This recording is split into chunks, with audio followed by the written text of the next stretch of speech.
தமிழ்நாட்டில் காலியாக உள்ள 5 தொகுதிகளுக்கு இடைத்தேர்தல் நடத்த உயர்நீதிமன்றம் இடைக்கால தடை விதித்த விவகாரத்தில் மேல்முறையீட்டு மனு தாக்கல் செய்யப்பட்டால் தனது தரப்பு வாதத்தையும் கேட்க வேண்டும் என கோரி இந்த வழக்கை முன்னெடுத்த வெங்கடாச்சலபதி உச்சநீதிமன்றத்தில் கேவியட் மனு தாக்கல் செய்துள்ளார். கூடுதல் விவரங்களை செய்தியாளர் நிரஞ்சன் வழங்க கேட்கலாம். நிரஞ்சன், வணக்கம். இந்த மனு தாக்கல் தொடர்பான விவரங்களை பதிவு பண்ணலாம்.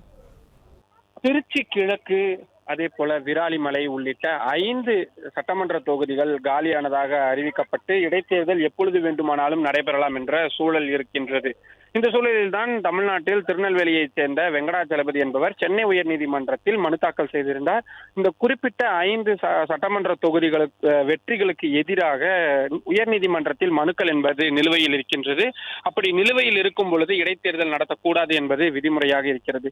அந்த அடிப்படையில் இந்த தேர்தலுக்கு நடத்துவதற்கு தடை விதிக்க வேண்டும் என்று கேட்டுக்கொண்டிருந்தார். அந்த அடிப்படையில் இடைத்தேர்தலுக்கு தடை என்பதும் விதிக்கப்பட்டிருந்தது கடந்த வாரம் சென்னை உயர்நீதிமன்றத்தால். தற்பொழுது இந்த உத்தரவுக்கு எதிராக உச்சநீதிமன்றத்தில் தமிழக வெற்றி கழகமோ அல்லது தேர்தல் ஆணையம் அல்லது மற்ற தரப்பினர் மனு தாக்கல் செய்யலாம், மேல்முறையீடு செய்யலாம் என்று எதிர்பார்க்கப்படுகின்றது.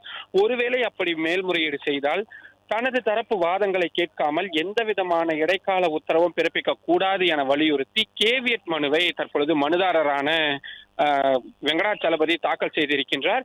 எனவே ஒருவேளை இந்த விவகாரத்தில் யார் மனு தாக்கல் செய்தாலும் மேல்முறையீடு செய்தாலும் உடனடியாக மனுதாரருக்கு விஷயம் தெரிந்துவிடும்.